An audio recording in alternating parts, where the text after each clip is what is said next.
pertama dengan dibuka dengan basmalah sama Bismillahirrahmanirrahim. Insya Allah Pak, di kesempatan pagi hari ini saya harusnya bertiga dengan Pak Hasbu, saya sendiri Mukhlis Ridwanullah, Pak Hasbu dan juga Pak Nasir. Cuman mungkin qadarullah Pak Nasir belum bisa bergabung karena beliau ada halangan. Dan Pak Hasbu juga kayaknya belum nampak masuk di Google Meet ini. Saya mungkin ditunggu, ya, mungkin lagi perjalanan. Oleh karenanya mungkin materi pertama akan saya terlebih dahulu sampaikan. Pada kesempatan kali ini kita akan membahas atau materi yang akan kita bahas yaitu terkait dengan analisis kurikulum mata pelajaran hadis. Sebelumnya saya mohon izin untuk share screen.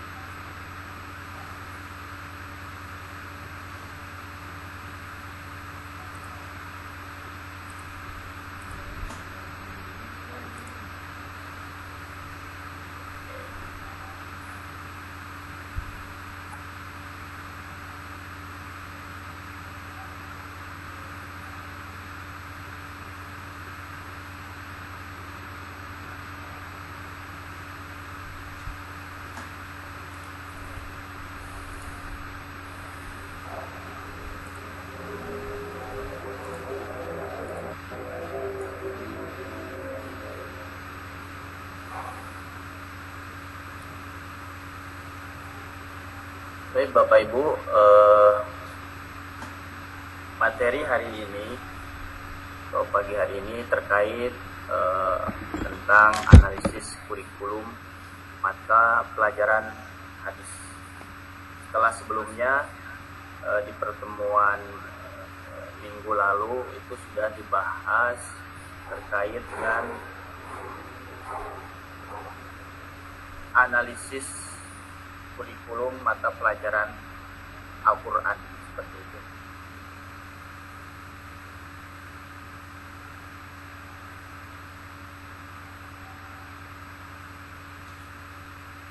Pertama, pendahuluan. Lembaga pendidikan Islam, ya, perlu Ibu Bapak ketahui, saya di sini melakukan analisis kurikulum mata pelajaran hadis di MTS, ya, jenjang MTS, khususnya di kelas 7, ya, kelas 7 MTS. Yang pertama, pendahuluan. Ini disebutkan bahwa lembaga pendidikan Islam, ya, termasuk di dalamnya adalah Madrasah Sanawiyah yang menjadi salah satu lembaga pendidikan Islam. Ini merupakan atau salah satu sarana yang dianggap mampu untuk mengimplementasikan nilai-nilai agama Islam pada masyarakat yang terus mengalami perkembangan. Di dalamnya diajarkan materi-materi pendidikan agama Islam yang diantaranya itu adalah materi hadis sebagai landasan pengambilan sumber hukum setelah Al-Quran, karena kita tahu bahwa hadis itu adalah rujukan kedua pengambilan hukum di dalam Islam setelah Al-Quran itu sendiri, dan juga dijadikan pegangan hidup bagi umat Islam secara keseluruhan. Poin kedua adalah terkait dengan kurikulum pendidikan agama Islam itu sendiri. Kang Mukhlis itu PowerPoint-nya belum jalan tuh Pak. Oh, siapa? Nah, gitu.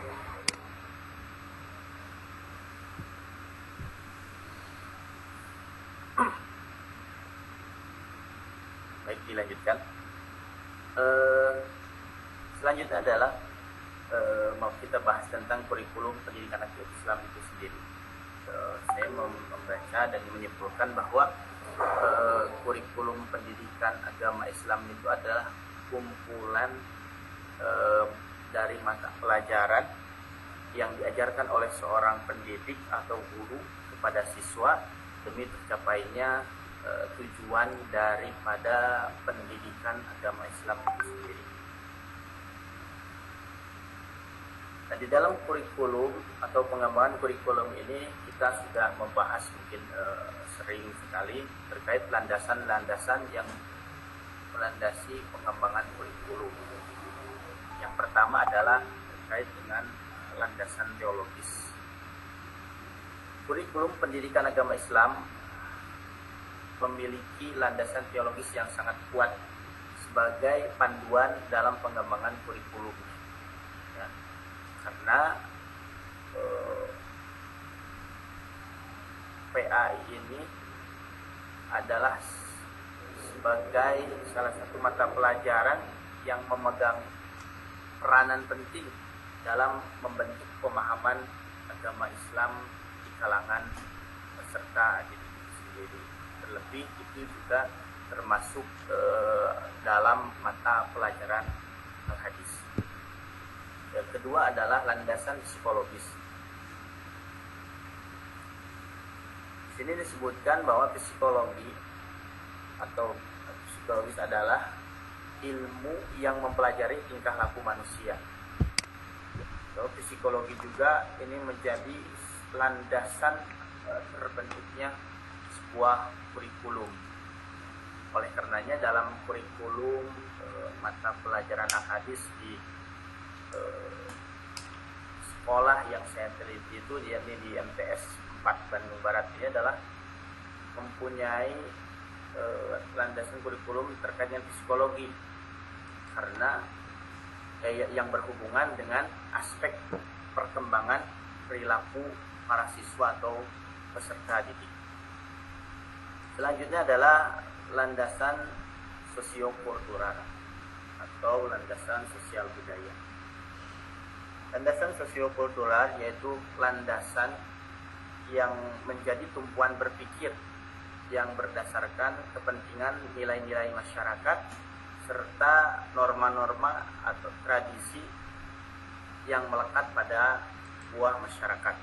Oleh karenanya kurikulum harus menyesuaikan dengan keadaan dan juga kondisi dari para siswa atau peserta didik yang akan dihadapi. Dan selanjutnya adalah landasan iptek atau ilmu pengetahuan dan teknologi. Dari sisi lain, setiap perkembangan ilmu pengetahuan dan teknologi atau iptek harus segera diimplementasikan oleh pendidikan, yakni dengan segera memasukkan hasil pengembangan iptek itu ke dalam isi bahan ajar. Oleh karenanya perkembangan iptek ini harus menjadi sebuah pendukung atau pemacu dalam perkembangan kurikulum serta dalam perkembangan media pembelajaran di lembaga sekolah. Selanjutnya adalah terkait dengan hasil penelitian di MTS 4 Bandung Barat ini. Saya mendapati bahwa ada beberapa poin yang ada di dalam kurikulum mata pelajaran al-hadis itu. Yang pertama ada dengan tujuan mata pelajaran al-hadis itu sendiri. Yang saya ambil yang pertama adalah kembangkan kemampuan peserta didik dalam hal membaca, menulis atau bahkan memahami isi kandungan hadis yang akan mereka pelajari. Yang kedua adalah menumbuhkan kecintaan seorang siswa terhadap mata pelajaran hadis atau pada hadis itu sendiri. Yang ketiga adalah tujuannya membekali siswa dengan dalil-dalil yang terdapat dalam hadis, yang tujuannya itu nantinya hadis tersebut atau dalil-dalil tersebut dijadikan pedoman dalam menyikapi dan menghadapi kehidupan sehari-hari. Selanjutnya ruang lingkup materi al-hadis yang ada di MTS 4 Bandung Barat ini. Adapun ruang lingkup materi yang dibahas di MTS 4 Bandung Barat ini merujuk kepada RPP dan juga buku pegangan guru, yang diantaranya adalah di sini ada 3 poin. Yang pertama adalah ruang lingkupnya terkait dengan pengetahuan dasar tentang hadis itu sendiri.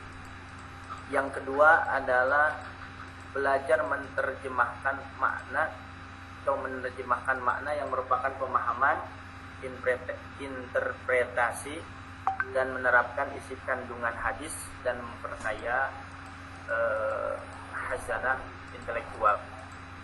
Yang ketiga yaitu menerapkan isi kandungan hadis yang merupakan unsur-unsur pengamalan nyata dalam kehidupan sehari-hari. Selanjutnya adalah tentang analisis dari kurikulum mata pelajaran al-hadis di MTS 4 Bandung Barat ini. Yang pertama adalah analisis dalam hal urutan materi.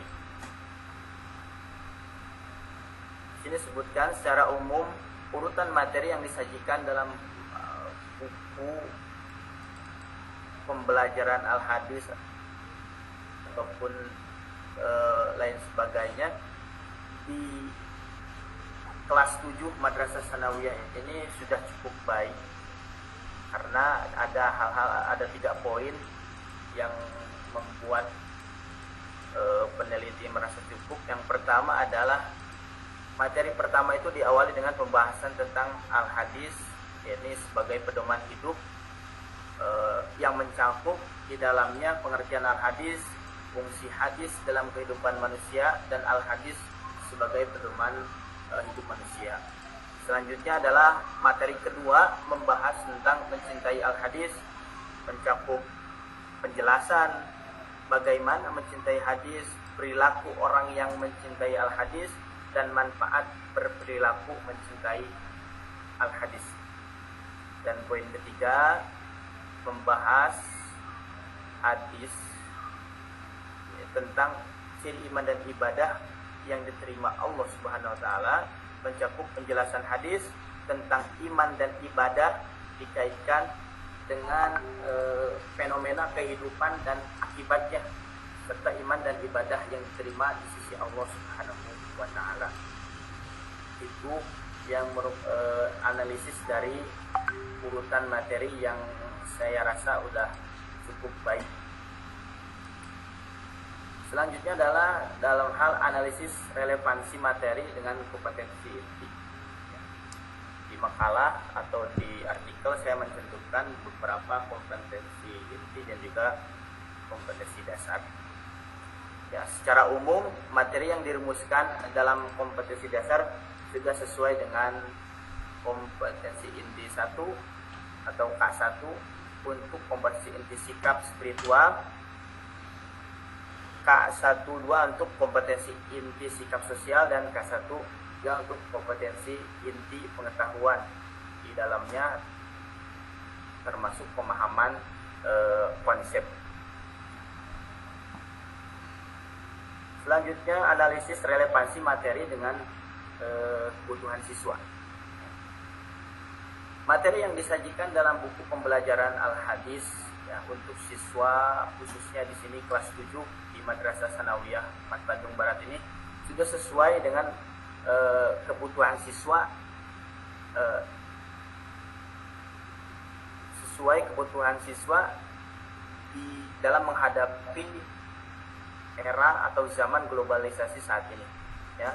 Di dalamnya termasuk memahami nilai-nilai Islam melalui hadis-hadis Rasulullah SAW, memahami serta mengaplikasikannya dalam kehidupan bermasyarakat, dan juga diarahkan agar siswa itu mencintai hadis. Analisis selanjutnya adalah analisis ketepatan materi pokok dengan materi pendukung. Menurut peneliti, materi pokok yang ada dalam buku pembelajaran Al-Hadis untuk siswa kelas 7 di MTS 4 Bandung Barat ini sudah cukup baik, seperti pada pelajaran keempat, ya, yang membahas hadis tentang ciri iman dan ibadah yang diterima Allah, dan didukung oleh hadis tentang iman riwayat Ali bin Abi Thalib dari Ibnu Majah dan hadis-hadis lainnya. Dan selanjutnya analisis terhadap evaluasi belajar. Instrumen evaluasi belajar yang disajikan di sini peneliti lihat itu hanya dalam soal atau bentuknya esai. Instrumen tersebut sudah cukup bagus namun kurang variatif. Nah, kebanyakan dari soal tersebut hanya mengukur dalam hal atau ranah kognitif siswa saja. Soal-soal tersebut kebanyakan ditunjukkan untuk mengingat kembali atau mengenal kembali tentang nama, istilah, ide, dan sebagainya tanpa mengharapkan kemampuan untuk menggunakannya. Dan terakhir, untuk komunikasi mungkin itu pemaparan dari saya terkait yang terkait sis kurikulum mata pelajaran Al-Hadis di salah satu lembaga sekolah, yakni di MTS 4 Bandung Barat. Terima kasih. Mungkin untuk materi selanjutnya atau penyampaian selanjutnya, yakni Bapak Asbullah, mungkin apakah sudah masuk? Ada Pak Ridwan hadir. Alhamdulillahirabbil alamin. Ya. Mungkin saya Bisa langsung dibantu Pak Ridwan? gimana? Bisa dibantu ini. PPT-nya baru nyampe ini. Oh, boleh.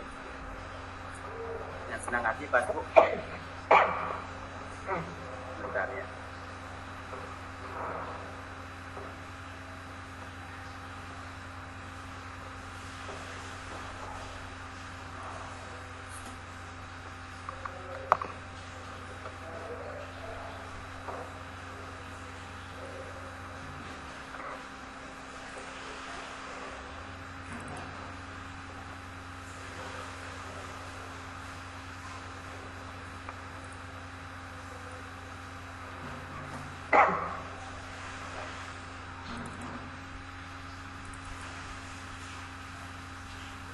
Bentar, Pak Bu.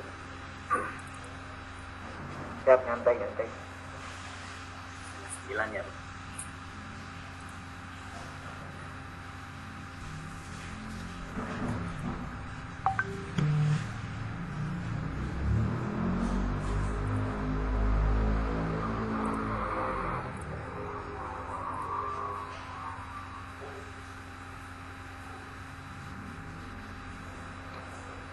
Oke, ada Pak Ridwan, terima kasih.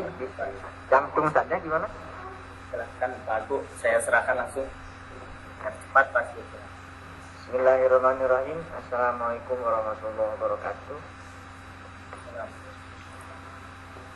Saya di sini akan mempresentasikan terkait penelitian saya, analisis kurikulum hadis di kelas 5 di Madrasah Ibtidaiyah Kita Insani Garut. Langsung saja, terkait analisis kurikulum hadis, artinya hadis ini tergolong terhadap kurikulum PAI, maka sama saja. Next, Pak Ridwan ya. Bahwa sudah dijelaskan tadi oleh pemateri sebelumnya, saya akan menguatkan lagi supaya teringat selalu di pikiran teman-teman semua. kurikulum PAI adalah suatu perangkat perencanaan terhadap pendidikan Islam dan kegiatannya, pengetahuan yang menjadi bahan materi yang diajarkan kepada peserta didik untuk mencapai tujuan pendidikan Islam. Ini sama halnya bahwa hadis ini tergolong dalam PAI dan dikuatkan lagi dengan beberapa landasan yang diantaranya landasan filosofis teologis, landasan psikologis, landasan sosiokultural, dan landasan perkembangan iptek. Terkait landasan filosofis teologis, landasan teologis merupakan dasar atau acuan pembahasan terkait nilai ajaran agama yang tersistematis. Dengan demikian, kurikulum hadis di Madrasah Ibtidaiyah Fitrah Insani Garut berlandaskan pada landasan teologi dalam aspek ketuhanannya. Kita sudah tahu bersama juga bahwasanya landasan teologi ini membahas tentang ketuhanan dan keislaman, baik itu dalam hal keimanannya, ketakwaannya, atau amal-amal perbuatan yang berkaitan dengan ajaran Islam, maka ini selaras dengan apa yang didasarkan pada landasan filosofi teologi. Next, very good. Yang kedua adalah landasan psikologis.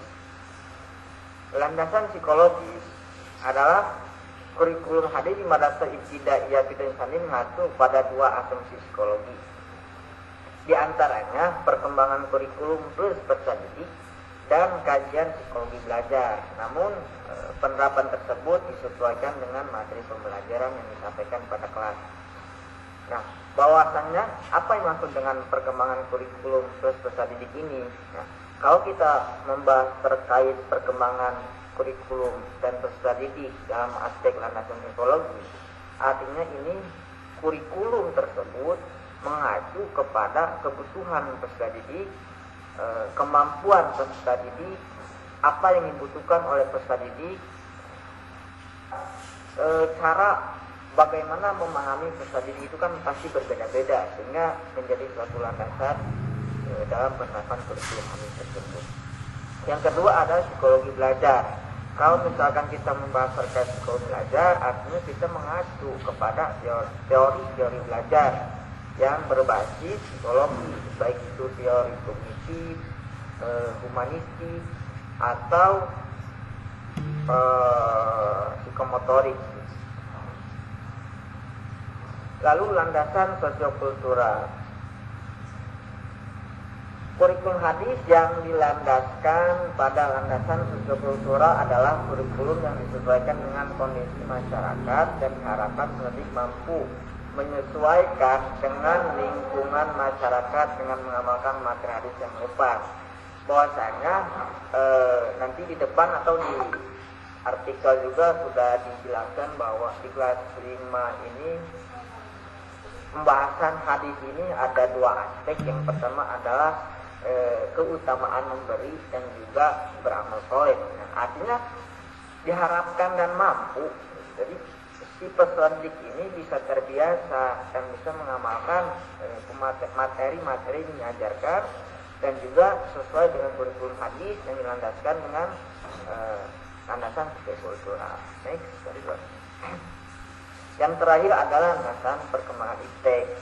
Landasan perkembangan iptek menjadi salah satu pemicu kemajuan dalam kurikulum hadis. Secara langsung perkembangan iptek dapat membantu dalam menyampaikan materi sehingga menjadi media pembelajaran yang mendukung. Namun di Madrasah Ibtidaiyah ini terkait adanya teknologi atau kontribusi teknologi dalam proses pembelajaran ini tidak terlalu luas dan bagus gitu kan, karena hanya misalkan kita terkait dengan media pembelajaran yang klasik aja, seperti kita menggunakan alat tulis misalkan. Cuman lalu dibantu juga dengan seperti penyampaian video atau kita berbasis video pada infokus dan semacamnya, hanya sebatas hal itu ketika mengamalkan atau menerapkan pembelajaran dengan landasan perkembangan iptek ini. Next, nah selanjutnya adalah hasil penelitian yang saya teliti, wawancara kepada salah satu guru pendamping kelas 5 NI ini di Fitrah Garut. Saya akan membahas secara singkat saja supaya lebih luas dalam diskusi.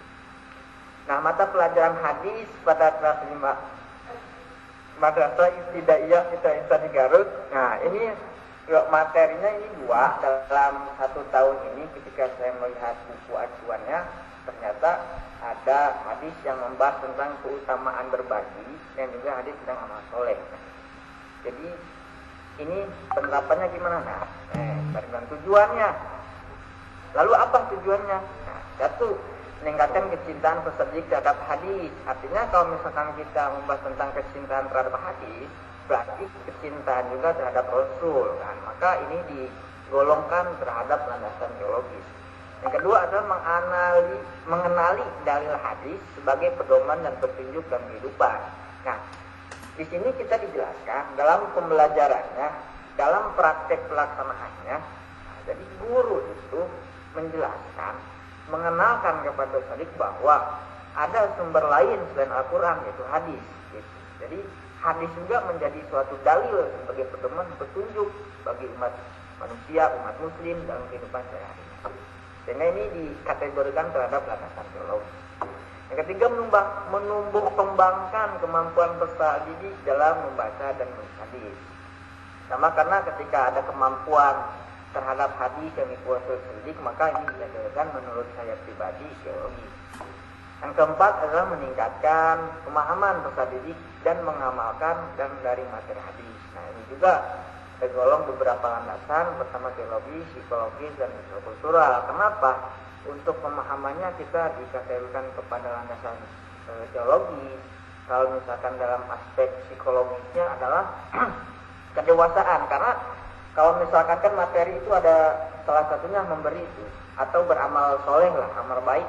Sehingga ketika kita si peserta didik itu mempunyai kesadaran untuk berbagi, untuk berbuat baik, maka ada tumbuh kedewasaan dalam individu peserta didik tersebut. Maka menurut interpretasi saya ini tergolong terhadap psikologis juga dan juga landasan sosiokultural. Kenapa?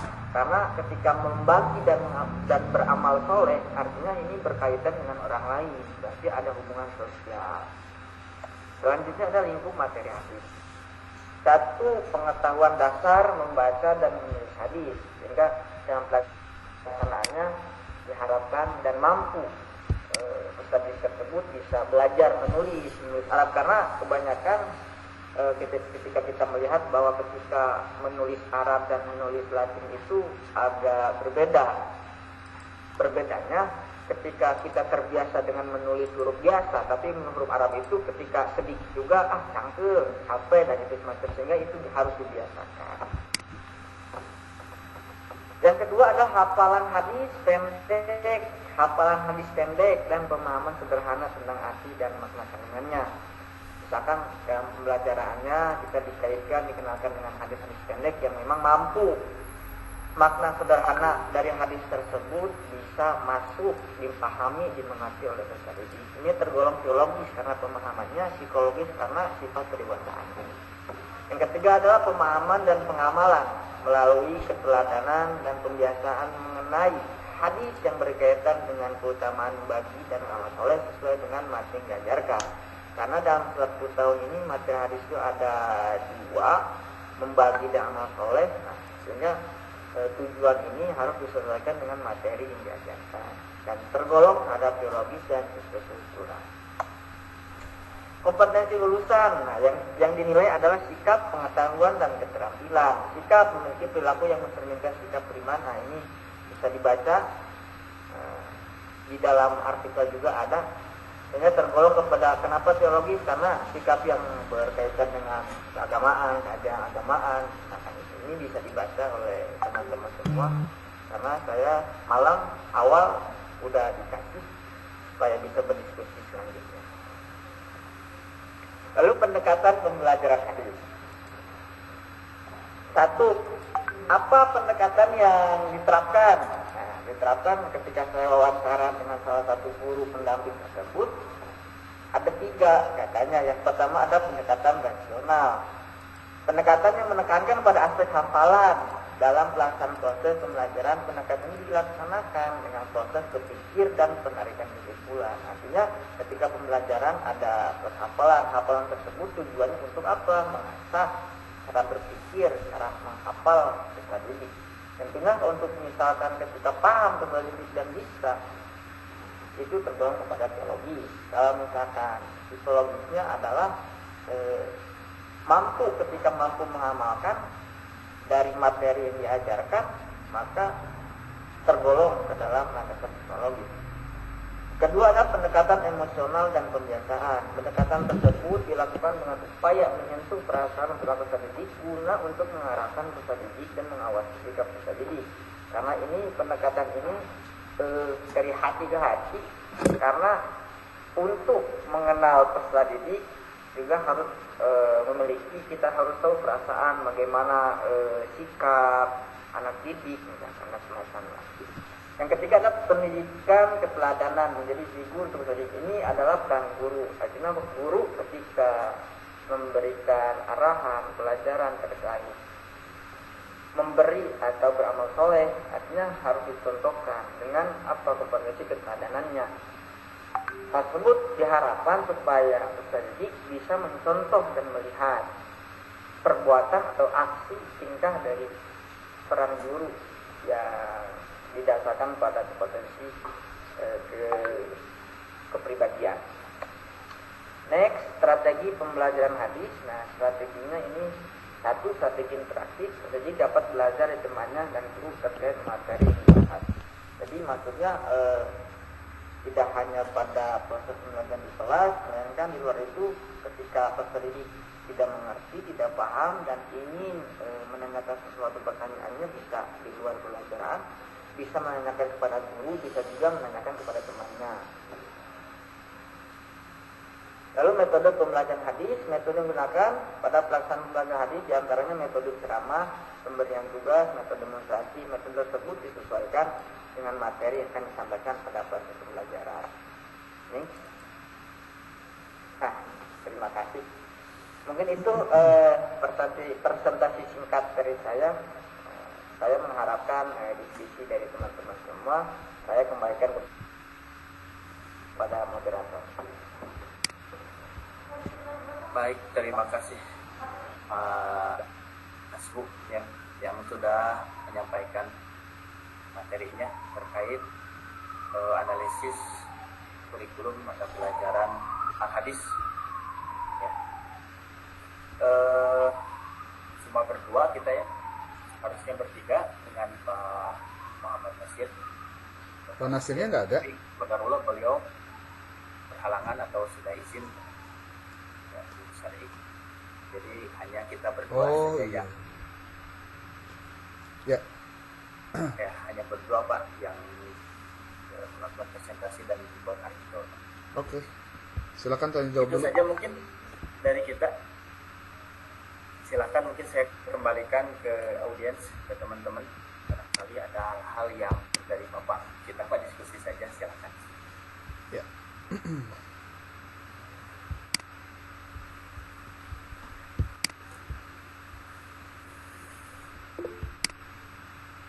Silakan Pak. Siapa itu Pak Abnun ya, luar biasa. Abnun, silakan Pak Abnun. Bismillahirrahmanirrahim. Izin bertanya Pak Moderator. Silakan. Ada sedikit yang buat saya tersentil gitu ketika membahas sebuah analisis kurikulum pada materi hadis yang ada di kelas 7 madrasah tadi.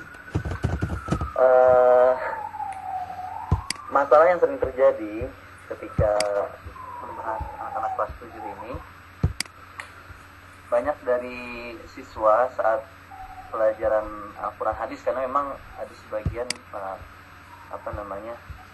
bukan dipisah, tidak ada pendikotomian antara hadis sama Quran, digabung.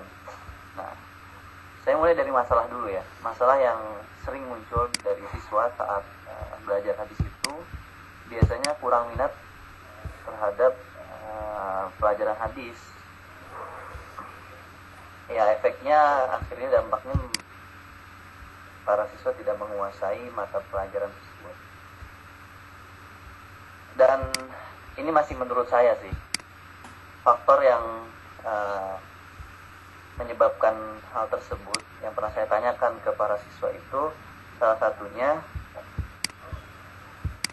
kurangnya mereka tidak bisa baca atau baca tulis Al-Quran atau hadis gitu.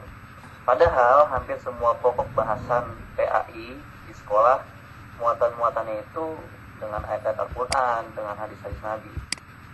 Tetapi kenyataannya ada beberapa siswa yang mengalami kesulitan dalam menulis maupun membaca. Bahkan sebagian juga masih banyak yang awam dengan tulisan Arab itu sendiri. Itu terjadi di salah satu sekolah yang memang ada di daerah Kosambi gitu. Yang menjadi pertanyaannya, bagaimana menurut dan pandangan pemateri untuk menganalisa kajian-kajian yang berkaitan dengan kurikulum hadis tersebut untuk bisa menjawab persoalan-persoalan yang ada di lapangan. Kira-kira itu mungkin yang bisa saya tanyakan, kurang lebihnya mohon maaf. Assalamualaikum warahmatullahi wabarakatuh. Waalaikumsalam warahmatullahi wabarakatuh.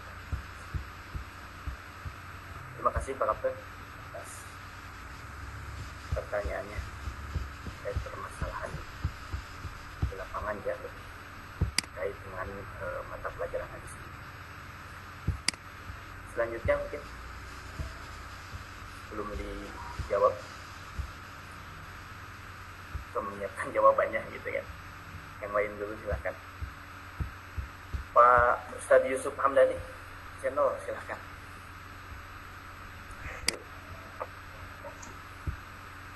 Terima kasih. Saya mau bertanya salah satunya ke Pak Hasbullah ya. Kalau saya lihat Pak Hasbullah itu ketika tadi presentasi itu memang kayaknya mendengarkan sekali sama yang disampaikan oleh Pak Doktor waktu kuliah minggu kemarin ya. Salah satunya itu ketika menerangkan tentang kurikulum hadis yang harus lebih diperjelas itu tentang hadisnya gitu. Itu saya tadi dengarkan Pak Hasbullah memang menerangkan hadisnya lumayan panjang gitu tentang hadis itu. Cuman saya dengarkan gitu dari awal sampai akhir kayaknya gitu. Tadi itu menerangkan tentang hadis tapi kayaknya saya belum mendengar satu hadis pun yang disampaikan gitu loh. Gitu. Salah satunya misalkan contoh dijelaskan apakah yang disebut dengan hadis seperti itu, kemudian apakah perbedaan antara hadis sahih, hadis dhaif, kemudian hadis itu yang dua aja hadis dhaif, apa hadis sahih, hadis dhaif sama apa ya? Itu mungkin dua lah. Itu mungkin tolong dijelaskan lah itu. Mungkin itu saja yang bisa saya sampaikan. Terima kasih. Mohon maaf. Baik, terima kasih Pak Yusuf. Pertanyaannya untuk Mas. Alhamdulillah. Alhamdulillah dapat pertanyaan Pak itu. Alhamdulillah. Adil ya. Saya jawab dulu langsung gimana Pak itu? Oh, silakan. Terima kasih kepada moderator yang sangat ramah ini. Terkait tadi kan saudara Pak Yusuf ini menjelaskan bahwa jadi materi yang dijelaskan Pak Yusuf ini tidak membahas tentang hadis keseluruhan itu kan artinya kan. Nah, kenapa saya tidak berbicara tentang hadis keseluruhan seperti pengertian hadis, karakteristik dan semacamnya tuh? Karena yang saya bahas ini terkait pembelajaran hadis yang ada di kelas 5 MI ya Pak Yusuf. Tapi terkait kenapa Pak Yusuf tidak memberikan hadis satupun, atau misalkan kan saya tadi menjelaskan bahwa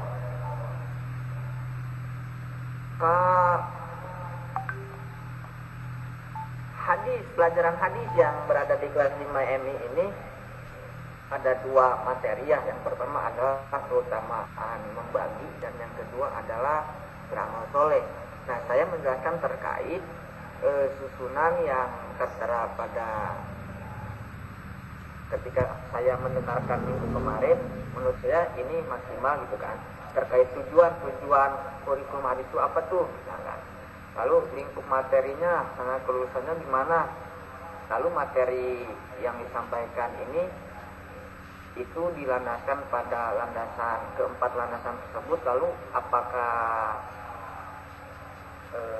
relevan atau sesuai kan itu kan. Saya menjelaskan hal itu. Kalau misalkan Pak Yusuf ingin hadisnya, oke, saya nanti beri hadis yang saya telah wawancarai pada guru pendamping DMI tersebut. Saya tidak hafal tapi saya ingin melihat dulu. Tapi kalau misalkan pengen hadisnya saja, nanti saya kasih. Tapi kalau misalkan Pak Yusuf menanyakan terkait kenapa tidak membahas terkait hadis secara keseluruhan, karena saya dalam materi ini menjelaskan terkait materi hadis di kelas 5 SD. Karena di kelas 5 MI. Karena di kelas 5 MI ini tidak membahas terkait pembagian hadis tuh, hadis sahih, hadis dhaif dan semacamnya, atau pengertian hadis secara keseluruhan, lalu sanad, perawi enggak sampai ke situ. Jadi inti dari tujuannya itu adalah peserta didik dari kelas 5 itu bisa mengenali hadis, bahwa hadis itu sebagai pedoman selain Al-Quran, mengenali hadis tentang bahasa Arabnya, sehingga bisa membiasakan belajar terkait cara menulisnya, dan juga bisa mengamalkan sesederhana mungkin, baik itu di sekolah maupun hubungannya dengan lingkungan keluarga dan masyarakat. Itu Pak Yusuf. Ya, terima kasih Pak Asbu. Mohon sedikit. Jadi memang maksud saya itu ketika ketika menjelaskan yang keutamaan tentang berbagi, kemudian hadis tentang beramal soleh gitu. Yang dua aja itu salah satunya. Memang menurut saya alangkah bagusnya dijelaskan dengan hadisnya. Misalkan hadis tentang keutamaan berbagi, berarti kan lebih ke sedekah lah ya gitu kan. Gitu. Kemudian kan tentang amal soleh gitu, tentang perbuatan-perbuatan yang baik kan seperti itu. Mungkin maksud saya ke arah situ. Memang kalau berbicara ke hadis sahih, hadis dhaif, memang itu mungkin terlalu tinggi lah ya, apalagi untuk anak SD lah ya, mungkin itu tentu tidak dibahas seperti itu. Itu saya lupa tadi membahasnya itu di sekolah SD. Itu mungkin. Iya, ada tanggapan lagi Pak Bu? Maksudnya mau minta hadisnya gitu.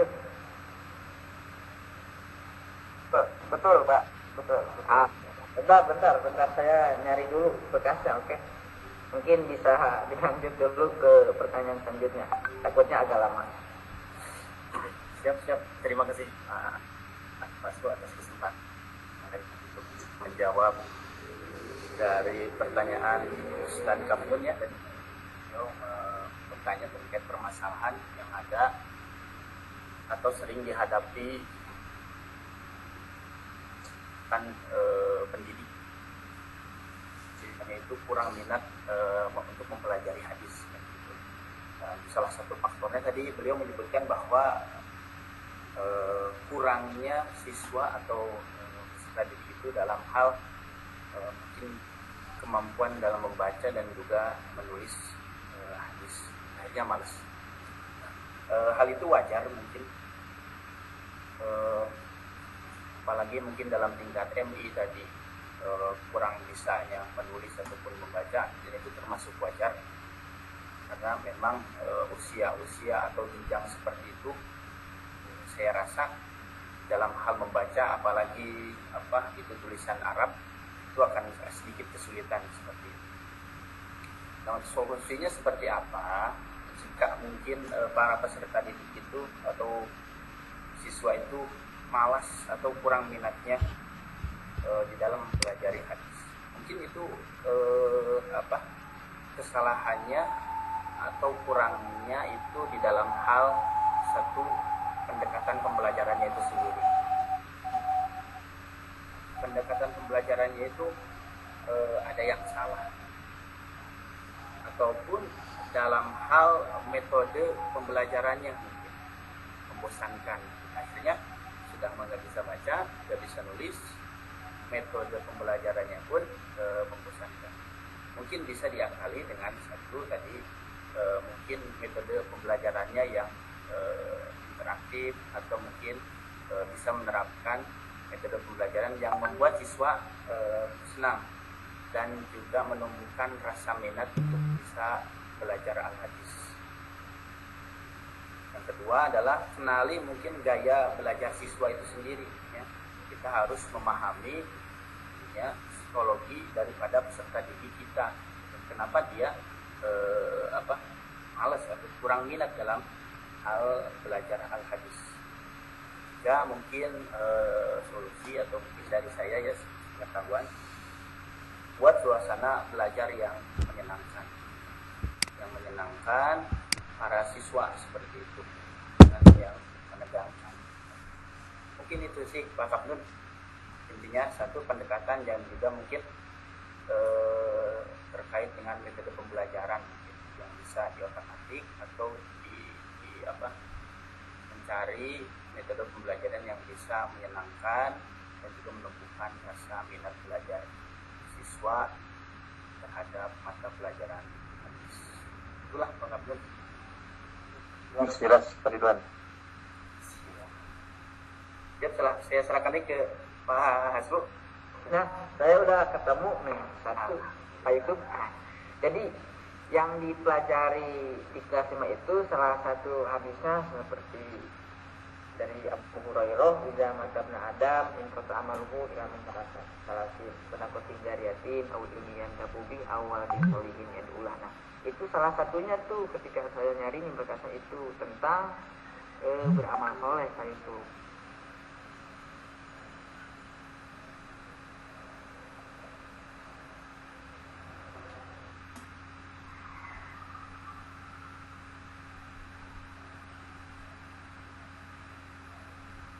Ya, ada lagi Ya, Pak Pak. Hasbu?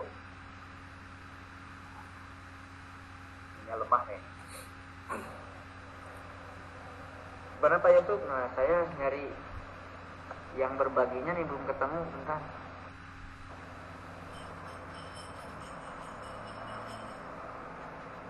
Mungkin itu Pak Yusuf salah satu hadisnya, kalau misalkan pengen hadisnya gitu, pengen tahu hadisnya. Terima kasih.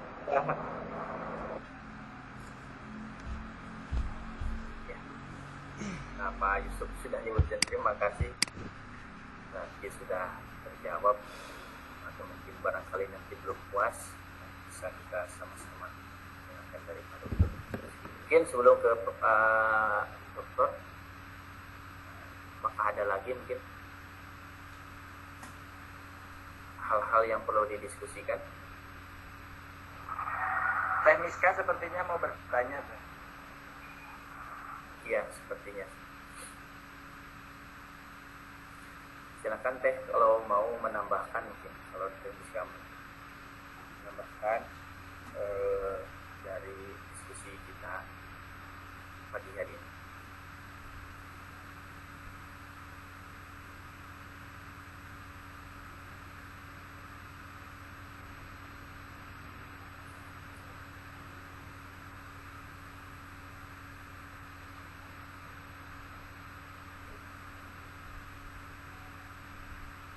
Kalau tidak ada, nanti mungkin kita cukupkan ya diskusinya. Kita serahkan mungkin ke Pak Dokter, ya Pak Hasbu, gimana? Ya. Ya. Saya serahkan ke Pak Dokter mungkin untuk kritik dan sarannya terkait materi atau terkait analisis hadis di MTS atau di MI tadi. Ya. Saya persilakan. Terima kasih Pak Mukhlis Ridwanullah dengan Pak Muhammad Hasbullah yang sudah presentasi tentang analisis kurikulum hadis. Saya coba membuka kedua artikel Anda semua. Silakan nanti dicatat hal-hal yang urgent untuk revisi, karena saya kemungkinan akan selalu concern untuk Anda punya kemampuan dalam bidang menulis. Itu pun kalau andanya mau, ya. Tapi kalau andanya nggak mau, rugi sendiri sebenarnya. Ngapain? Mau. ngapain S2 ya kalau Anda nggak punya kompetensi yang lebih. Oke. Saya share screen present now itu untuk Windows semua aja dah.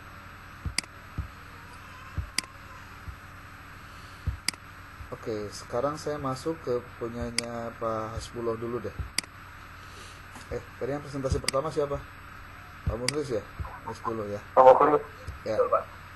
Pak Muhlis, pertama saya komentari ini jumlah kata itu hanya 2826. Nah, tolong ini harus ditambah. Berarti kalau ditambah, konsekuensinya memang harus ada penambahan dari materi untuk lebih diperdalam dan diperluas. Nanti saya kasih tahu bagaimana caranya.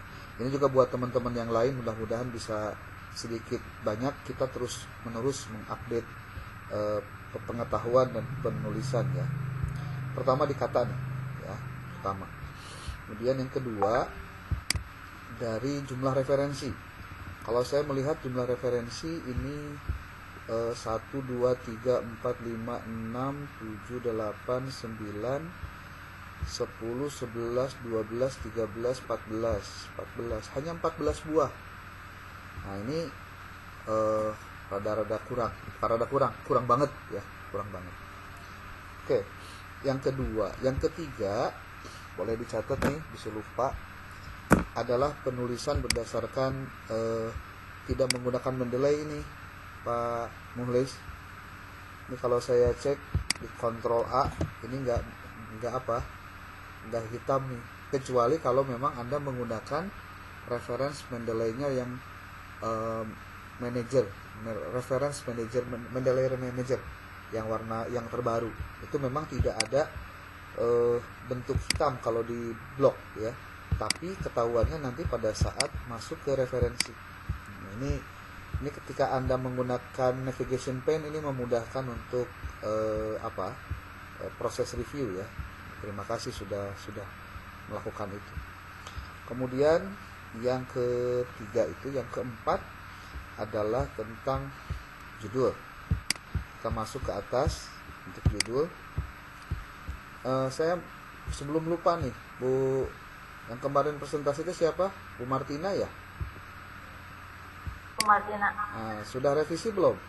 Nah, nanti perlu juga nih diperlihatkan hasil revisiannya kayak gimana. Sebetulnya apa yang saya sampaikan setiap minggunya itu aja sebenarnya. Cuma ada yang lupa, ada yang ingat gitu ya, teman-teman tuh. Pertama di sini dari judul, analisis kurikulum al-hadis kelas 7 di Madrasah Sanawiyah. Nah, mungkin nanti judulnya boleh ditambah, Pak. Ini saya pakai track change ya. Ini Pak siapa nih? Pak Muhlis. Track change itu dari review masuk ke track change. Nah, nanti kelihatan mana saja yang harus dirubah. Pertama nih, analisis kurikulum al-hadis. Di sini harus dijelaskan. Contoh ya, contoh. Dalam mata pelajaran apa? Pelajarannya apa? Al-Quran hadis bukan? Betul, Pak. Kelas 7 di analisis kurikulum al-hadis pada mata pelajaran Al-Quran hadis kelas 7. Nah, ini sebetulnya kalau misalkan Anda mau ada lokasi penelitiannya dan memang itu di lokasi penelitian, berarti di sini penjelasannya adalah sudah selesai sampai di sini. Dan menurut saya ini jangan sampai dipanjangkan begini nih, Madrasah Sanawiyah 4 Bandung. Ini terlalu panjang kalau menurut saya. Udah aja langsung MTSN 4 Kabupaten. Ini dia Kabupaten Bandung Barat ya. Beda dengan kalau misalkan bukan kabupaten. Analisis kurikulum al-hadis dalam mata pelajaran Al-Quran hadis kelas 7 di MTSN. Ini sebetulnya rada rancu judul ini kalau menurut saya. Kenapa di satu sisi Anda melakukan analisis terhadap al-hadis, tapi ini ada lokasi penelitiannya kok analisis kurikulum al-hadis. Nah, apakah ini kemudian sebetulnya untuk menelaah tentang aktivitas dari perangkat pembelajaran guru pada mata pelajaran Al-Quran hadis khusus di materi hadis contohnya. Nah ini mungkin perlu diperjelas lagi maksudnya. Tapi untuk sementara nggak apa-apa, gini aja dulu. Analisis kurikulum al-hadis dalam mata pelajaran Al-Quran hadis di MTS 4. Oke. Nah ini juga lupa, ini bukan I ya, pakai Y. Nah itu. Kemudian lihat di abstrak. Islamic education institutions including madrasah sanawiyah are considered capable of implementing religious views. Lembaga pendidikan Islam termasuk dalamnya. Nah di dalamnya itu D-nya dipisah. Adalah, nah menurut saya ini sudah menunjukkan apa ya sebutnya, menunjukkan latar belakang, tapi menurut saya terlalu panjang juga. Ini mempelajari, apa ini mempelajari? Sudah mempelajari menurutnya. Nah, itulah. Hadis merupakan sumber kedua pengambilan hukum setelah Al-Quran, karenanya merupakan metode yang digunakan studi kasus dengan menggunakan pendekatan kualitatif, yaitu analisis kurikulum hadis. Nah ini kayaknya perlu sedikit revisi nih. Ini kayaknya kalimat ini tidak perlu dipakai nih. Kalimat ini nggak perlu dipakai. Ini kalau misalkan mau di delete bisa, ya. Jadi langsung saja, hadis merupakan, justru pertanyaannya ngeri-ngeri sedap. Kenapa Anda tidak memasukkan PAI-nya sendiri pada mata pelajaran hadis? Padahal itu substansinya loh. Gitu. Ngerti nggak maksudnya? Di sini malah tidak ada kata-kata PAI satupun di sini. Di abstrak ada nggak? Nggak ada ya. Jadi bisa Anda sebutkan bahwa Anda harus konsisten juga. Di judul Anda nulisnya al-hadis, di sini nulisnya hadis. Yang benar yang mana gitu. Kalau yang dipakai itu sebetulnya hadis saja sebetulnya. Jadi bisa Anda sebutkan hadis adalah salah satu unsur dalam mata pelajaran PAI yang bla bla bla bla, sebutkan gitu, bisa keberadaannya. Tapi kalau itu pun memang perlu, itu apakah bisa jadi latar belakang? Saya pikir perlu ditelaah lebih lanjut. Bisa saja Anda lebih fokus pada, selama ini mungkin guru kurang begitu aware atau perhatian terhadap kurikulum yang diajarkan. Anda bisa mengamati itu dari berbagai sisi sebetulnya, ya. Kemudian metode penelitiannya studi kasus menggunakan analisis kualitatif, yaitu analisis kurikulum Madrasah Sanawiyah 4. Ini setiap Madrasah Sanawiyah 4 Bandung Barat tolong diganti ya, disesuaikan dengan judulnya. Jadi kalau judulnya MTS 4 Kabupaten Bandung Barat, ya sudah, itu semua sama semua, jangan ada perubahan.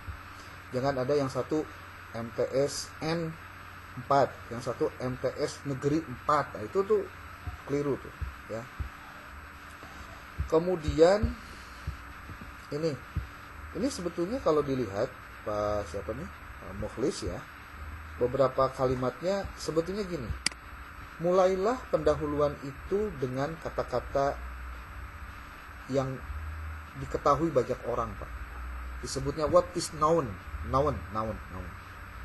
What is known itu adalah sesuatu yang sifatnya umum dan general yang orang lain tahu gitu. Apakah itu, kalau ini juga sebetulnya sudah baik nih.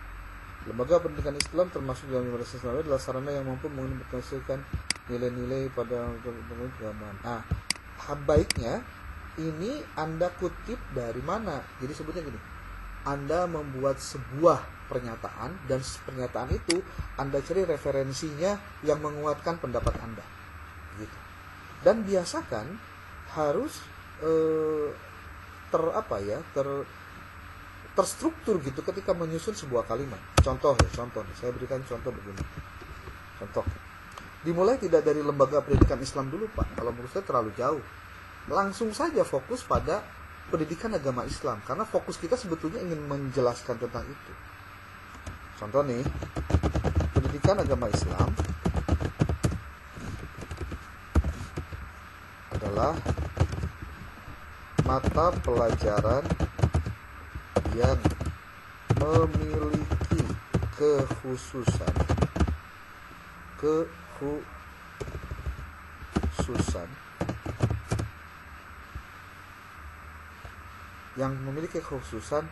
dan keunggulan tersendiri. Ketika Anda sudah mulai menulis begini, maka kalimat berikutnya, nah ini Anda boleh cari referensinya, ada nggak yang menyatakan ini. Contohnya nih Kang Mukhlis, tolong pakai Mendeley ya, jangan sampai tidak. Nah, Anda cari contohnya di sini, di Google Scholar boleh. Google Scholarnya ini nih, Anda cari di Google Scholar, lalu tuliskan di sininya kan tadi. Nah, nih. Ada nggak? Tuh, Pak. Apakah ada kata-kata KPAI-an yang menyangkut masalah tentang itu? Memiliki kekhususan dan keunggulan sebagai buat mata pelajaran nih pendidikan Islam. Nah, berarti kan ini bisa dikutip, Pak. Said apa dulu, tapi nanti harus dimendelaikan, Pak. Ini kan baru kita menuliskan secara manual dulu.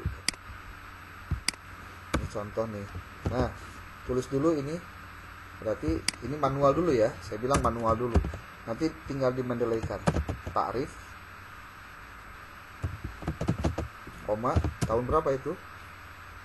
Nggak ada tahunnya ya. Nah, kalau nggak ada tahunnya, berarti Anda harus cari ini, judul ini.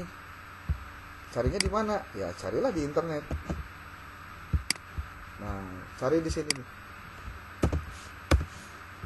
Cari, nanti juga bakal ketemu, pasti ada linknya. Nah, nih, di neliti.com ada, tapi nanti harus dicari ini linknya kemana nih, sumbernya di mana. Biasanya di jurnal edukasi ya, tinggal diklik aja jurnal edukasinya. Seperti contoh nih, kita klik di neliti.com. Kalau misalkan di neliti.com sudah, atau kita cari di semanticscholar.org. Nah, ini hanya untuk mencari satu referensi yang memang ada hubungannya dengan pernyataan Anda. Anda perlu cari itu sumbernya dari mana.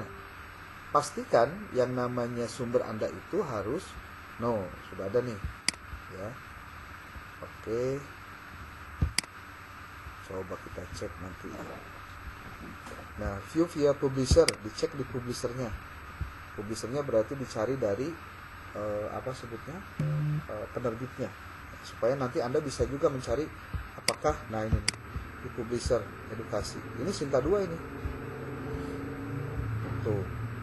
Kalau Anda ngutip dari sini, ini bisa lengkap nih. How to cite. Nah, kalau ada beginian, untuk manual terlebih dahulu sebelum Anda dimendelaikan, ini more citation formatnya mana nih? Apa? Nah, cek dulu. Apa nih? Aduh, sudah apa nih? Berarti ini tinggal download, tinggal copy, masukkan ke sini. Simpan dulu. Nah, ini ganti aja. Simpan dulu sebagai manual. Untuk nanti akan Anda jadikan sebagai untuk yang nih, Ta'rif namanya. Nah, pastikan doi-nya itu muncul begini ya. Pastikan muncul. Oh, ini tahun 2013. Ini sebetulnya sudah terlalu jadul, tapi nggak apa-apa. Tuh. Lalu setelah nulis begini, Anda sebutnya mulai lagi. Jadi jangan sampai kata-katanya malah ngaco. Ngaconya jangan sampai keluar dari konteks ini. Pendidikan agama Islam adalah mata pelajaran yang memiliki kekhususan dan keunggulan tersendiri. Anda mau mulai dari mana lagi? Mau dari kekhususan dan keunggulan atau dari pendidikan agama Islam? Nah, bisa jadi begini, di dalam materi pendidikan agama Islam terdapat rumpun yang melengkapi materi. Ini kalau misalkan kita mau disingkat gitu ya, PAI.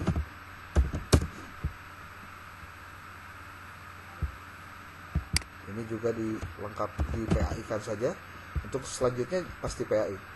Terdapat rumpun-rumpun yang melengkapi materi PAI tersebut,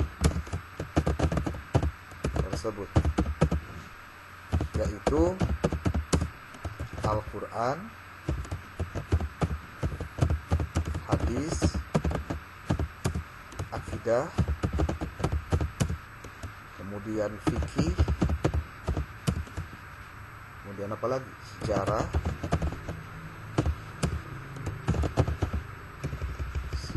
apalagi dan sejarah. Nah, Anda di sini boleh ngutip nih. Dari mana ngutipnya? Contoh kalau ini kita kutip dari sini, masukkan ke Google Scholar juga, ada nggak kira-kira yang nanti akan masuk ke ranah itu?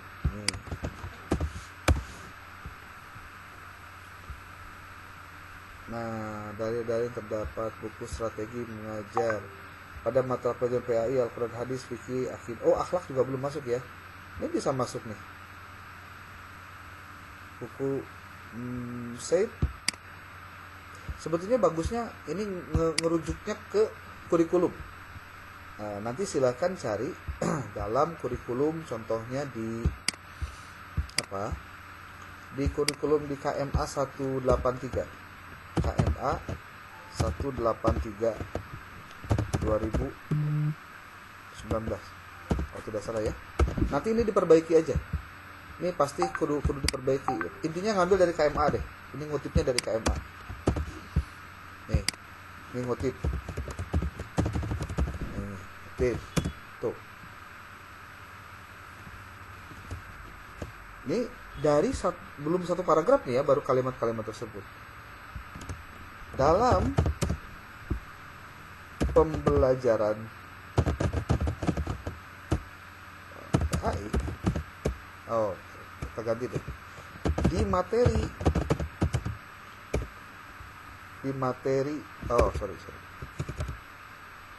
pada rumpun PAI tersebut menunjukkan, ini ada akhlaknya juga ditambahkan, menunjukkan adanya kekhususan dalam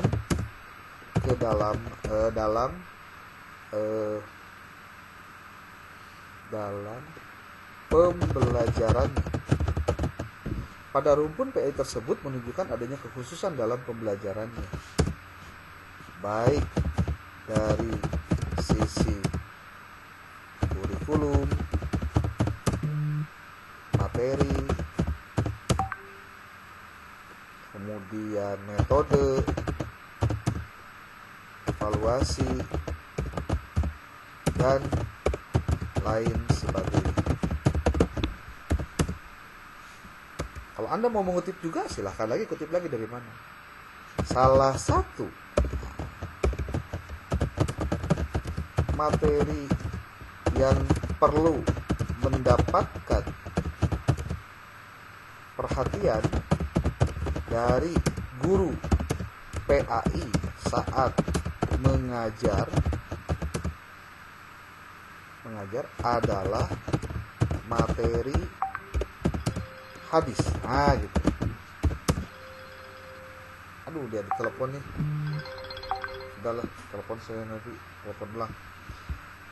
Salah satu materi yang perlu mendapatkan perhatian dari guru PAI saat mengajar adalah materi hadis. Nah gitu. Apalagi jika pelajaran hadis tersebut disampaikan di jenjang madrasah sanawiyah. Nah, di sini Anda boleh bicara hal-hal yang sifatnya psikologis, usia anak berapa, ini bisa ngobrol di sini nih. Sementara hadis itu kenapa dan urgensinya naon, ini dibicarakannya di sini, ya. Ini pada tidur apa gimana ini? Masih memperhatikan nggak? Hadir Pak, hadir. Kita bisa kumaha gitu. Jebling bae dari tadi gimana nih? Enggak, ini Pak siapa tadi? Pak Ridwan ya, ini siapa? Pak Mukhlis. Gimana Pak? Bisa ngikut kira-kira gambaran apa ya? Gambaran singkatnya begitu. Ya. Ini baru awal loh, baru awal. Belum ke bagaimana mendapatkan masalah, kemudian lagi tapi sekali lagi kita sudah menemukan komponen yang mau dibahasnya sebetulnya, yaitu komponen dalam kurikulum yang isinya adalah materi, kemudian metode, kemudian tujuan, materi, metode, alat, media. Lah itu kemudian bagaimana dikomparasikan dengan dikomparasikan ya, dianalisis dengan pendekatan psikologisnya, kemudian lagi sosiokultural, kemudian apalagi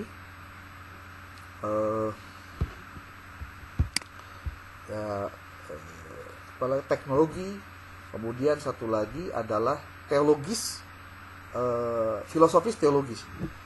Jadi itu yang mendekat, yang menurut saya penekanannya. Jadi coba lihat kira-kira di usia anak sanawiyah yang jadi tekanan Anda nih,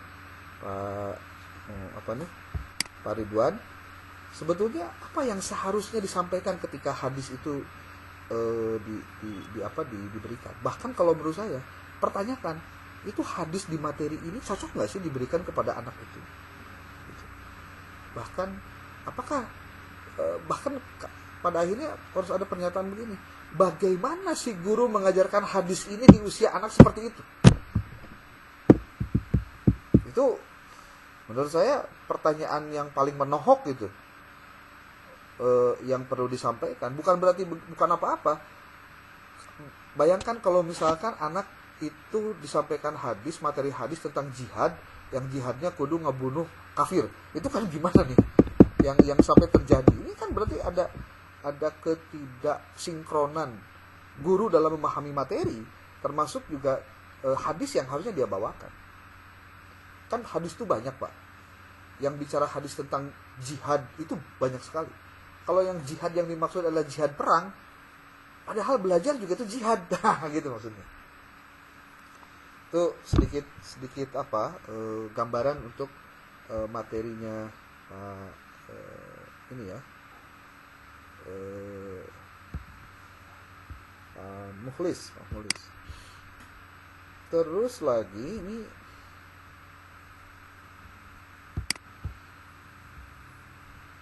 bentar, saya share screen dulu.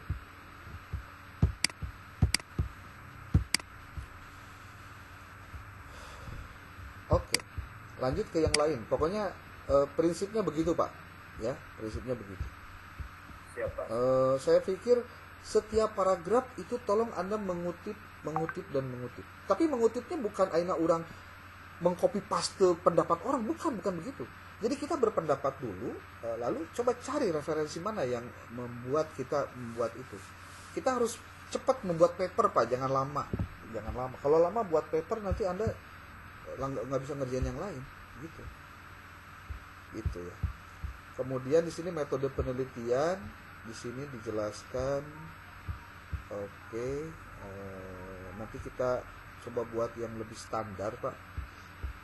Metode penelitian digunakan dalam studi kasus, pendekatan kualitatif. Pertanyaannya, Anda baca nggak buku metodologi penelitian studi kasus Pak? Anda harus tahu syarat studi kasus itu ada Pak. Salah satunya adalah bahwa si materinya itu si kejadiannya itu memang kejadian yang luar biasa gitu. Itu baru bisa diteliti.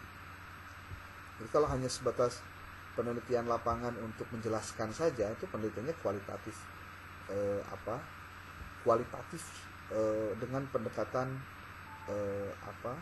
studi kasus ya. Kalau Anda mau menggunakan studi kasus boleh, nggak masalah, tidak masalah. Oke, hadis bagaimana kita ketahui merupakan sumber kedua dalam mengingat hadis adalah sumber kedua. Pelajaran hadis MTS ini merupakan kelanjutan pengajaran ini. Nah, ini Anda harus lakukan begini Pak, ada bacaan begini. Nih, seperti di dalam metode nih Pak. Di metode itu apa yang akan Anda teliti? Dokumennya kah? Kalau dokumen berarti Anda harus tahu di sini. Jadi dalam penelitian kualitatif itu kan paling tidak Anda melakukan dengan pendekatan 3 hal alat pengumpul datanya, Pak. Jadi alat pengumpul data dalam penelitian kualitatif itu 3 ya.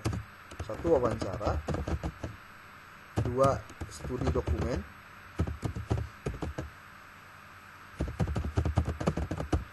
dokumentasi,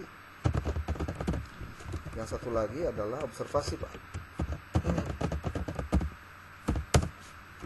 Anda bisa jelaskan di sini observasi Anda melakukan apa yang Anda lakukan dengan observasi itu.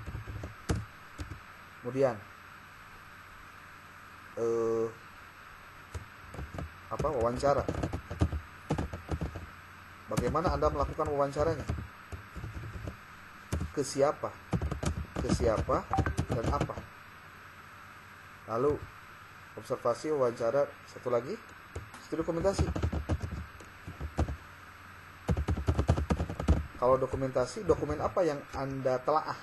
Nah, pasti ada pertanyaan, Pak, bagaimana saya untuk bisa mengumpulkan data sebanyak ini? Anda menggunakan lembar, Pak. Lembar apa? Pertama lembar observasi, yang kedua lembar wawancara, yang ketiga lembar studi dokumentasi.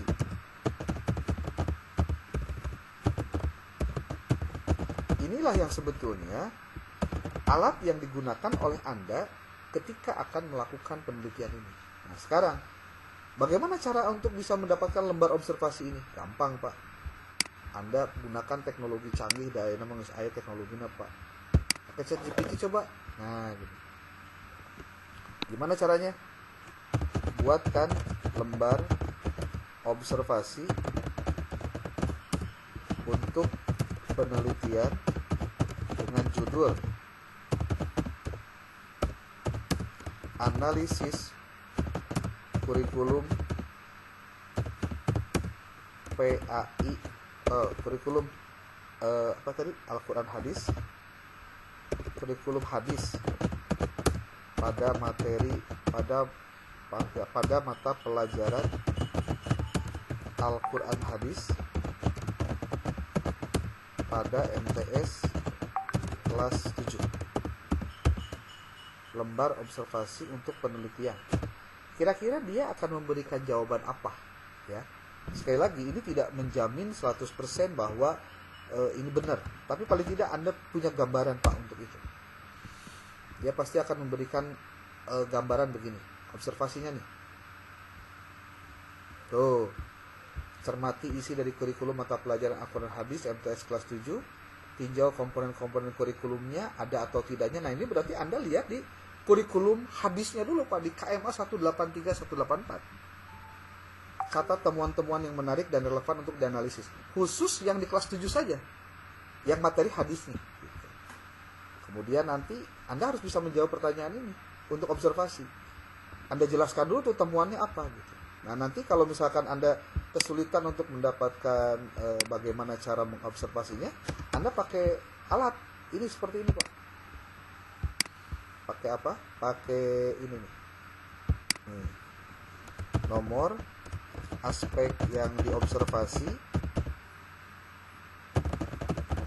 lalu di sininya temuan. Nah, ini dibuat untuk apa? Memudahkan Anda mengecek, Pak, aspek yang diobservasi. Contoh, aspeknya adalah kurikulum KMA, kurikulum hadis, Al-Quran Hadis kelas 7 pada KMA 183 2019. Temuannya apa? Jelaskan di sini, Pak. Nah, kalau misalkan Anda ingin lebih detail, gampang. Di sini A, ada komponen tujuan nggak? Nah, gitu, Pak. B, di sininya contoh ada lagi. Apa aja yang ada di sini? Khusus untuk Quran hadis, nanti dituliskan materi hadis pada kurikulum Al-Quran Hadis kelas 7 KMA 183 2019. Temuannya apa? Di sini dibahas lagi komponen-komponennya apa kira-kira yang mau dibahas. Ini temuannya menurut Anda bagaimana? Termasuk nanti mengkonfirmasi temuan-temuan ini terkait dengan materinya. Contoh, di kelas 7 itu ada materi apa saja sih? Gitu.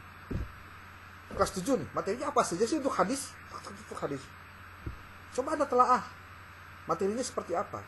Jelaskan satu persatu. Dari tujuannya, dari materinya, dari hadis yang dipakainya gitu. Ini baru dari materinya, Pak. Contoh, kita mau mendetailkan mau tidak begini tapi ditambahkan dengan yang lain, silahkan. Contoh lain nih, observasi apa? Materi hadis. Terus RPP yang dimiliki guru, RPP guru Al-Quran Hadis. Dari temuannya apa? Kalau observasi, ini studi dokumen ya, bukan observasi. Kalau observasi itu Anda mengobservasi dulu dari kurikulumnya, termasuk dari pengajaran guru ketika mengajar. Karena itu kalau untuk dokumentasi beda lagi dengan observasi, Pak. Tuh, Pak. Tujuan, materi, metode, penilaian, kesesuaian. Ini saran rekomendasi. Berdasarkan temuan-temuan ini. Jadi gunakan alat ini untuk Anda mencari data. Jadi biasanya kelemahan kita dalam melakukan penulisan itu karena datanya kita tidak lengkap. Jadi datanya dicari pada saat kita nulis. Ya repot, Pak, capek. Jadi kumpulkan dulu datanya, analisis datanya, baru nulis gitu, Pak. Jangan nulis sambil mengerjakan itu cangkel. Sekarang kita coba tambah lain. Ini kan baru apa? Lembar observasi. Sekarang kita pakai wawancara deh. Buatlah lembar wawancara mendalam dengan guru PAI, dengan guru Al-Quran Hadis untuk penelitian dengan judul analisis kurikulum bla bla bla. Coba kira-kira dia ngasih pedoman apa untuk ngasih kita waktu membahas. Tuh, Pak, ya. Instruksi dan pengamatan. Tetap, Pak, mencermati isi dan kurikulum. Bukan ini kan? Sorry. Ini nih. Wawancara. Tentu wawancara tuh. Nama gurunya siapa, pendahuluan. Tujuan dari wawancara ini adalah untuk mendapatkan wawasan dan pemahaman yang lebih tentang kurikulum atau pelajaran Quran hadis. Itu nanti kita spesifikkan untuk pelajaran di materi hadisnya. Tuh pertanyaan gini, Pak. Bagaimana Anda menggambarkan tujuan pembelajaran? Bagaimana menurut Anda? Apakah kurikulum saat ini mencakup aspek penting? Apakah metode pengajaran yang biasa digunakan? Analisis, Pak. Dengan bantuan pertanyaan ini. Apakah ada saran atau rekomendasi dari pengalaman Anda dalam mengajar mata pelajaran Quran hadis untuk meningkatkan kurikulum atau pengajaran di kelas? Kita coba tambah satu lagi deh. Buatkan lembar studi dokumentasi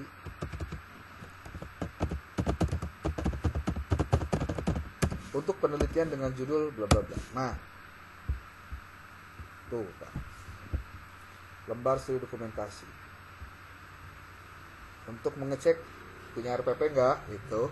Nah, silabusnya ayan tuh, buku ajarnya gimana, peta kompetensinya gimana, ada atau tidak, dokumen pengembangan kurikulumnya, prota, promet. Ini untuk mengetahui kelengkapan administrasi gurunya. Minimal Anda tahu temuannya apa saja tuh. Nah, begitu Pak Ridwan, ya. Jadi mudah-mudahan apa yang barusan dijelaskan bisa sedikit banyak membantu untuk memperkaya, memperdalam materi yang seharusnya Anda dapatkan lebih mendalam dari materi tentang itu. Sekarang ada kuliah lagi? Tidak? Bu Miska, ada kuliah lagi sekarang? Ada, Pak. Oke. Saya tadi kan mulai dari jam berapa? Jam 8 ya. Sekarang udah lebih 10 menit. Gak apa-apa lah. Jadi itulah yang ingin saya sampaikan terkait dengan materi yang barusan tuh, tentang Ini tujuan termasuk yang punyanya Pak siapa tadi tuh? Muhammad Hasbullah ya. Ini Muhammad Hasbullah ini juga perlu untuk bukan direvisi lah, maksudnya diperbaiki kecil-kecilan gitu. Yang pertama, saya apresiasi Anda sudah menggunakan reference manager Mendeley. Kemudian jumlah referensi juga berapa nih? Ada 30 nggak nih? Saya belum hitung ya. 1, 2, 3, 4, 5, 6, 7, 8, 9, 10, 11, 12. Tapi ini ada buku juga ya. 13, 14, 15, 16, 17, 18, 19, 20, 21, 22, 23, 24, 25, 26, 27, 28, 29, 30, 31, 32, 33, 34, 35, 36, 37, 38, 39, 40. Oke deh. Kalau bukunya relatif lebih lengkap, walaupun memang ada beberapa artikel yang tidak ada doinya. Nah, mohon nanti kalau ada mengutip artikel itu siapkan doinya. Ini juga sudah ada penjelasan tentang landasan-landasan, tinggal diperkuat saja yang terkait dengan sisi-sisi yang ingin lebih ditekankan. Ini kalau misalkan bikin di dalam apa ini? Navigation pen ini kalau bisa, kalau ketika bicara pendahuluan, metode, hasil dan pembahasan, nah hasil penelitian itu dimasukkannya ke dalam ini Pak, di dalam heading 2 atau sub heading lagi. Jadi jangan sama begini ya, biar ketahuan ini pembahasannya seperti apa saja. Dan ini bisa lebih ditekankan lagi untuk menggali dari referensi ini pendekatan-pendekatan filosofis dan teologis untuk membahas materi-materi ini. Saya ingin Anda justru pada akhirnya bisa memberikan masukan, kritik ataupun saran terkait materi hadis yang ada dalam dalam pembelajaran materi rumpun PAI. Ini kebetulan kalau Pak Hasbullah ini di MI ya. Jadi ini ada jenjang yang berbeda, satu MI, kelasnya kelas 5 saja. Ini kan bisa jadi temuan untuk materi-materi lain yang belum digarap Pak. Gitu. Saya pikir ini juga menjadi penting untuk ditelaah lebih lanjut. Ya. Oke, saya pikir sementara itu saja dulu, dan materi ini akan saya coba sampaikan minggu depan secara tatap muka di kelas. Mudah-mudahan kita sehat walafiat. Nanti akan saya sampaikan tentang rumusan-rumusan yang terdapat dalam materi fikih yang seharusnya materi-materi hadis yang ada dalam kurikulum PAI sekolah, yang kesimpulannya seperti apa saja yang harusnya Anda masukkan.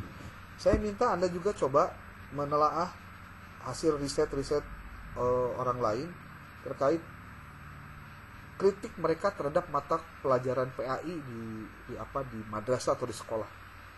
Saya pernah mendapatkan kritik itu salah satunya dari salah seorang ustadz ya. Anda boleh lihat podcastnya si Daniel Mananta dengan Felix Xiao. Saya tidak melihat Felix Xiao itu siapa ya, mau dia orang sebut radikal mau apa, Anda jangan lihat itunya, tapi lihat kontennya gitu. Dia mengatakan bahwa materi di pembelajaran di sekolah dasar lebih banyak bicara tentang epistemologinya dulu. Jadi how to-nya dulu. How to itu artinya gimana cara sholat, gimana cara puasa, gimana cara berzakat, tapi tidak ditekankan kepada kenapa kamu sholat, kenapa kamu zakat. Tataran filosofisnya masih rendah, sehingga ini menjadi sesuatu yang aneh ketika ada anak muncul bahasa orang mah gini, ongkoh sok sholat tapi sok ngabohong gitu. Karena itu berarti ada satu hal yang keliru, kenapa kok bisa sampai seperti itu. Saya pikir ini juga jadi kritikan besar. Jangan-jangan guru-guru di kita PAI terlalu banyak melakukan pembelajaran secara operasional, aktivitas pembelajaran untuk anak itu pinter hal-hal yang sifatnya praktis ya, tetapi dia tidak kuat dari sisi pemahaman yang sifatnya teologis, pemahaman bahkan mungkin pemahaman yang sifatnya filosofis. Contoh kalau ditanya pertanyaannya, kenapa kok sholat menghadap ke kiblat? Kiblat itu ada apa? Oh ada Ka'bah. Oh Ka'bah itu batu, berarti kita nyembah batu. Kalau nyembah batu berarti kita nyembah berhala juga dong gitu. oh berarti Tuhannya juga ada di batu gitu. Allah tuh kayak gimana sih? Bentuk Allah kayak gimana? Rupanya Allah kayak gimana? Itu kan pertanyaan-pertanyaan receh yang, tetapi kalau itu tidak dijawab, itu akan menimbulkan keraguan atau bahkan mungkin bagi seorang anak yang sedang belajar akidah, ini akan membuat dia kebingungan ketika mendapatkan pertanyaan-pertanyaan begitu. Apalagi kalau misalkan pertanyaan itu muncul manakala dia sedang mencari identitas atau jati diri. Itu lebih ekstrim. Oke, demikian Bu Miska. Ya. Saya minta untuk yang desain silakan Anda lakukan lagi riset lain karena memang ini penekanan Anda. Berarti kita pertemuan hanya satu kali ini saja dulu ya. Iya, Pak. Oke, terima kasih Pak Hasbullah dengan Pak Ridwan ya. Assalamualaikum warahmatullahi wabarakatuh. Waalaikumsalam.